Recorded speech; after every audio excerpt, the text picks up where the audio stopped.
Welcome to the Allison Knows podcast, everyone. Let's jump right in. You've brought some really fascinating stuff for us to look at today.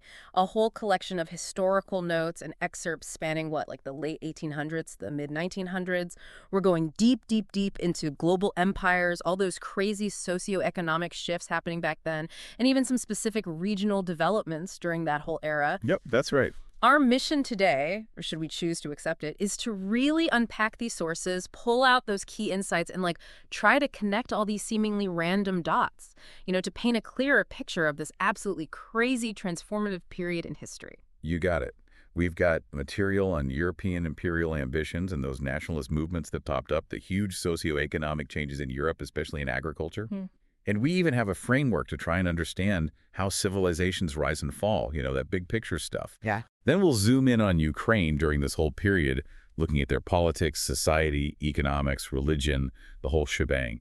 And to wrap things up, we've got glimpses into U.S. political intrigue, the kind of stuff that makes you go, and then a really inspiring story about a community that thrived under segregation, built something amazing. Okay, so we've got a lot to cover, but I have a feeling we're going to find all these threads are actually woven together in some pretty surprising ways. Oh, for sure. There are definitely some aha moments waiting for us as we explore how all these forces shaped the world we live in today. Let's do it. Let's start with those notes on imperial ambitions. They talk about how European powers were just gobbling up land left and right, expanding their empires like crazy. And it was driven by a bunch of things. Needing more resources, trying to outdo each other, and even these, well, let's just call them interesting ideologies, like the white man's burden, right? Oh, interesting is one way to put it. This whole expansion thing, made possible by all the cool tech they were developing at the time, led to, well, let's be honest, the exploitation of a ton of resources and forcing European systems onto huge chunks of Africa and Asia. Not exactly a pretty picture. No, not really. I mean, you have to think about the sheer audacity of it all. These European powers, they were bursting with national pride, convinced of their own superiority, and they basically just went and carved up the world. Like it was a cake or something. Exactly. The notes make it clear their main goals were economic. They wanted access to all those raw materials, new markets to sell their stuff. But there was also this fierce rivalry between them. They were constantly trying to one-up each other. And then you've got this whole white man's burden thing. It's this paternalistic, not to mention racist idea that Europeans had a duty to civilize and Christianize all these non-European people they considered, well, less advanced. It's wild how they use their own ideologies to justify what they were doing. And it's even crazier that those same ideologies, like the idea of national self-determination, that a nation should be able to govern itself, which they use to justify their own power, those same ideas ended up fueling nationalist movements in the very places they were colonizing. Talk about unintended consequences. Right. And ultimately that led to the empire's crumbling. It's almost like they planted the seeds of their own destruction. The really fascinating part is that a lot of the leaders of these independence movements were actually educated in European universities. Think Gandhi, Ho Chi Minh. They were exposed to all these Enlightenment ideals about freedom and rights, and then they turned around and used those very ideas to challenge their colonizers. That's amazing. They beat them at their own game. Okay, let's shift gears a bit and talk about Europe's socioeconomic transformation. Your sources describe a major shift in agriculture during this time. Land became less about, family farms and tradition and more about money. They were investing capital to boost production, treating land like a commodity. But even with all these advancements, a lot of European countries, especially the UK, ended up relying more and more on imported food. What's up with that? Well, it's a classic example of unintended consequences again. This whole commodification of land, it did lead to more food in some places. But it also really changed how people viewed land itself, that connection to the land that had been there for centuries. It contributed to people moving to cities and the rise of new social classes. And as for the UK needing to import so much food. Well, that really shows how the world's economy was becoming more interconnected. Countries were becoming more specialized, some in industry, some in agriculture. It was the beginning of globalization, really. And on that note, there were some pretty big differences between different parts of Europe, right? Absolutely. Northern and Northwestern Europe, they were all about industrialization. But in the South and East, it was a different story. They stuck with more traditional ways of farming, with wealthy landowners, and, let's be real, a whole lot of peasants working the land. Even within this, France was kind of its own thing, with a strong class of peasant landowners who owned their own plots. Right. And then you have Eastern Europe, holding on to these old landholding patterns. Serfdom was only recently abolished in some places. And then, bam, you've got Soviet Russia going all in on collectivized agriculture between the wars. That was a radical shift and, well, not exactly peaceful. Definitely a turbulent time. These regional differences were huge. The South and East, they were stuck in these rigid social hierarchies, very different economic opportunities compared to the industrialized North. France, with its peasant landowners, they had a bit more stability. But Eastern Europe, man, that legacy of serfdom created so much tension.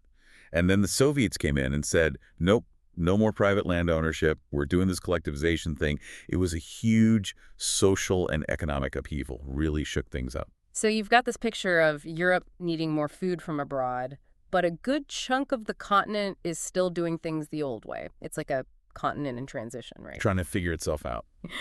All right, let's move on to our next segment. We're calling it The Shifting Sands of Eastern Europe and the Concept of Civilization. And we're going to start by looking at these maps you brought, showing Europe around 1880. Fascinating stuff. Yeah, they show all these political borders changing. And then there's the Balkans, always a hot spot. And then the First World War, those crazy front lines snaking all over the place. And then Germany trying to expand their territory. It's a lot to take in. Yeah, but it really highlights how much Europe was in flux back then. The maps are like snapshots of these huge political shifts happening, driven by, you guessed it, nationalism, competition between empires, and all those devastating wars. The Balkans especially, they were like a powder keg waiting to explode. All those different ethnic groups, all those empires vying for control. It's no wonder things got so messy. Yeah. Now, you also included this really interesting material about a historian named Toynbee and his civilizational framework. He had this whole way of looking at history through the lens of civilizations rising, growing, and then eventually falling apart. Yeah, Toynbee. He was a big picture thinker, trying to find these patterns across different civilizations spanning thousands of years. So what was his main idea? Basically, he thought that civilizations faced challenges, both from within and from outside, and their ability to deal with those challenges, to get creative, to adapt, that's what determines whether they grow or shrink, whether they succeed or fail. Makes sense. He came up with all these cool concepts, too, like a parentation and affiliation, describing how different civilizations are connected. And then there are universal states and universal churches, which play a role when things start falling apart, but also when new things might emerge. And then he had this whole idea of withdrawal and return, a way societies might regenerate themselves. Okay, break that down for me. What did those terms actually mean? Sure, so a parentation is when one civilization gives birth to another, like Western civilization coming out of the Greco-Roman world. Affiliation is more about a shared culture or ideology between civilizations. Think of the influence of Buddhism on different cultures. Now, universal states are often these big empires that pop up when a civilization is starting to decline. They try to impose order, kind of hold things together. Universal churches, like big religions, they can actually outlast a civilization. Right, right. And they can provide the foundation for a new one. Think Christianity in Europe. And withdrawal and return is this fascinating idea. It's like when individuals or groups, these creative minorities, they pull away from a society that's going downhill, they go find new inspiration, and then they come back with fresh ideas, solutions to the problems. Think of religious reformers, revolutionary thinkers, that kind of thing. So it's like a time of retreat and reflection and then coming back with a new vision. Exactly. Toynbee also looked at the impact of, he called them barbarians and nomads, those groups that often get labeled as just destructive forces. But he saw them as potentially transformative too.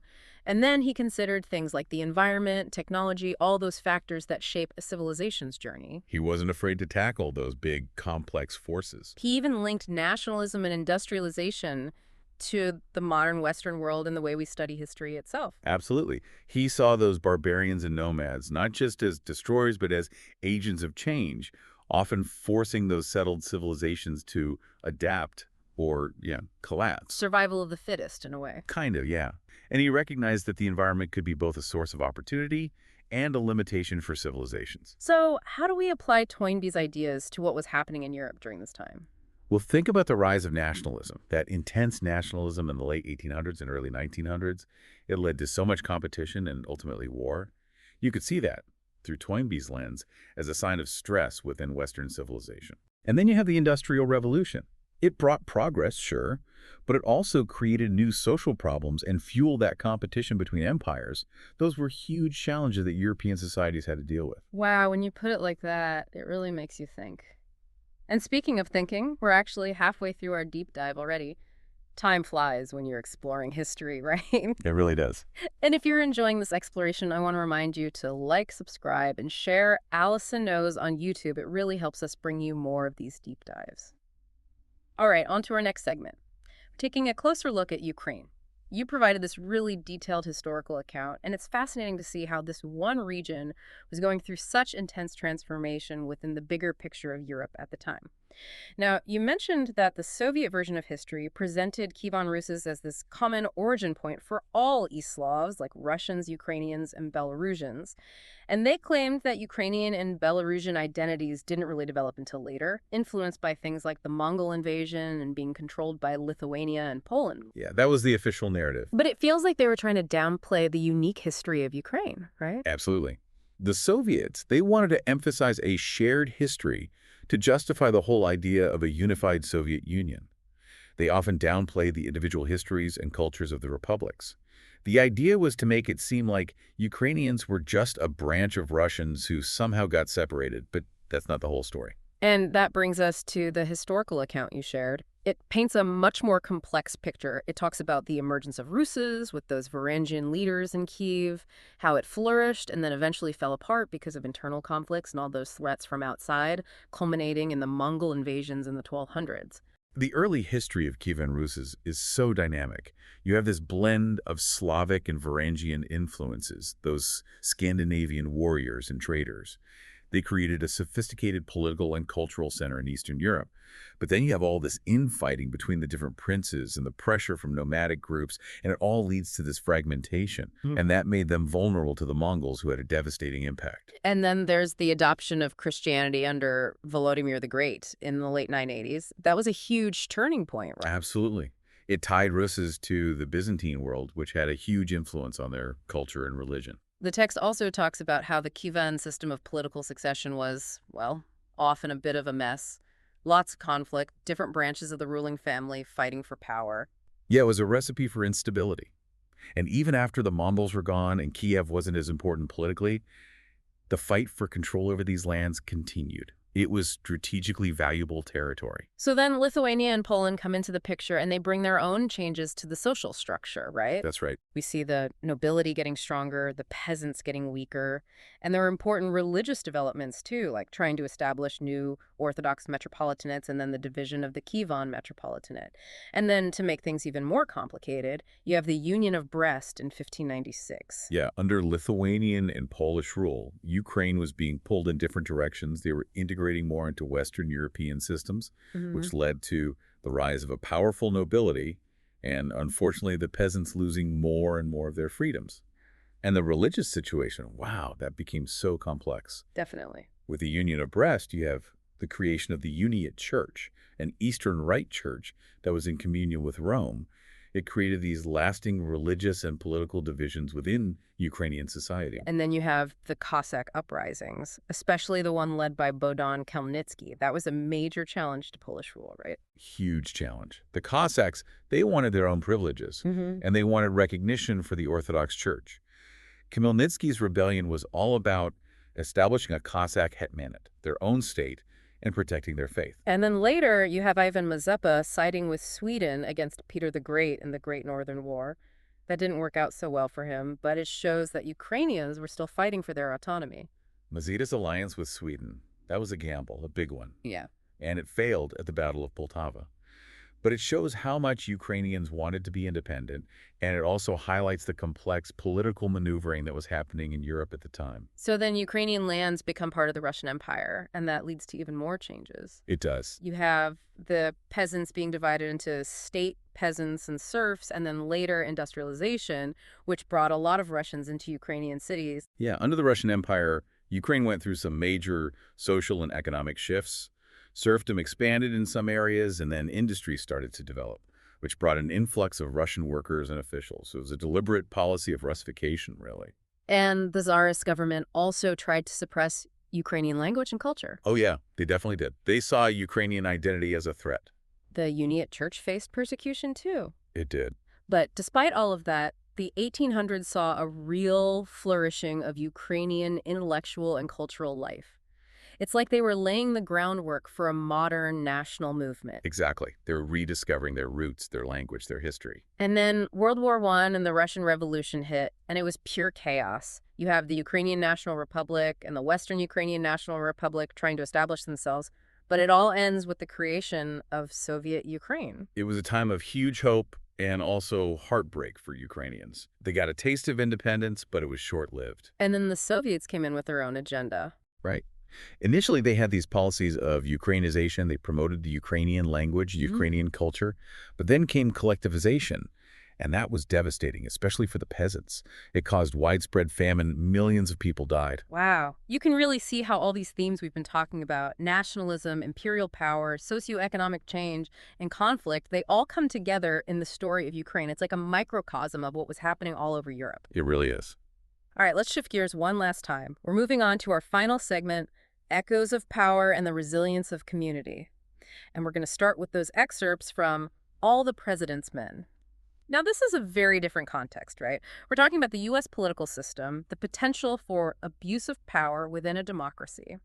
It's a fascinating contrast to the empires and nations we've been talking about. The Watergate scandal shows how power can be misused, even in a system that's supposed to be based on checks and balances. You have this whole investigation into a break-in, and it unravels this web of political espionage and cover-ups at the very top of the U.S. government.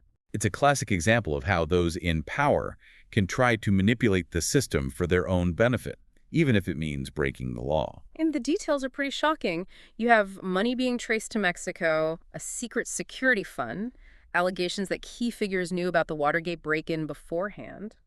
It all points to a campaign that was operating way outside the rules. It's clear they were trying to hide their actions. The security fund, the cash flowing to Mexico, it all suggests a clandestine operation designed to avoid scrutiny. And the way the White House interacted with the press during this whole thing, it really shows the tension that can exist when those in power try to control information. That's where a free press comes in. Their job is to hold the powerful accountable, and that often means pushing back against attempts to control the narrative. So even though Watergate seems very different from what was happening in Europe or Ukraine, it really highlights this recurring theme of power dynamics, how power is exercised, and how people react to it. It's a reminder that power can corrupt, regardless of the system. Okay, finally, we have the story of Black Wall Street.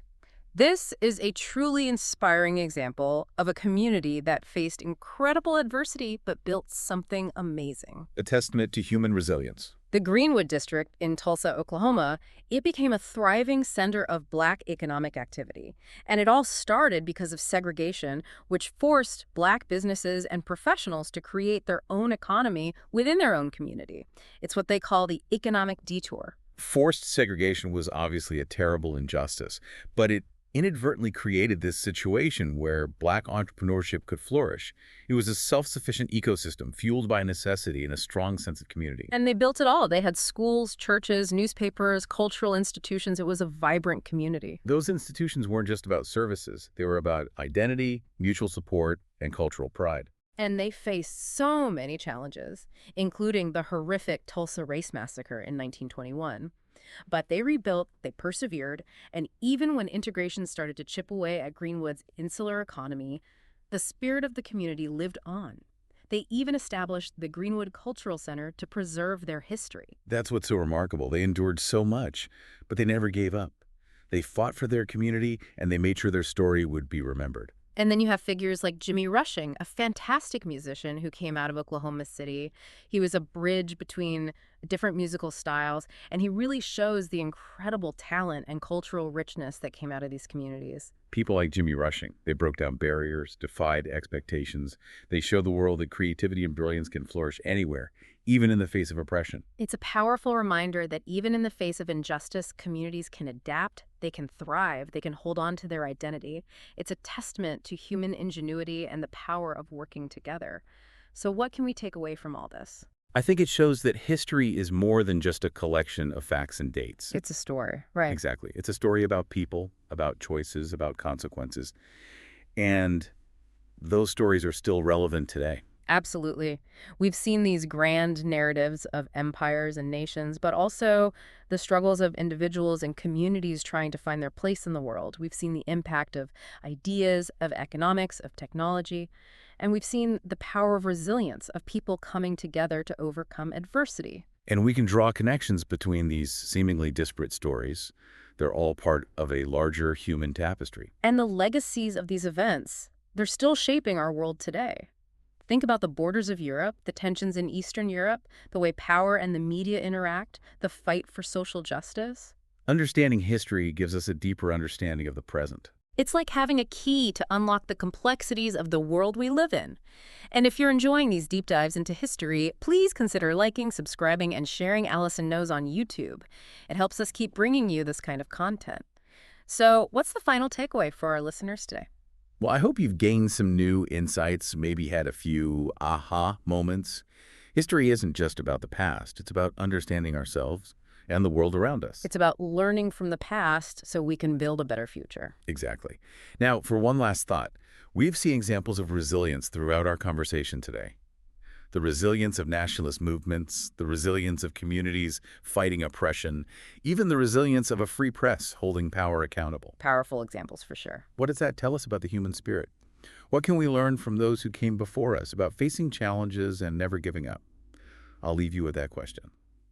Thank you for listening. Follow Allison on Blue Sky, YouTube, and TikTok. Like, subscribe, and share your comments on Allison Knows on YouTube. Until next time. See you then.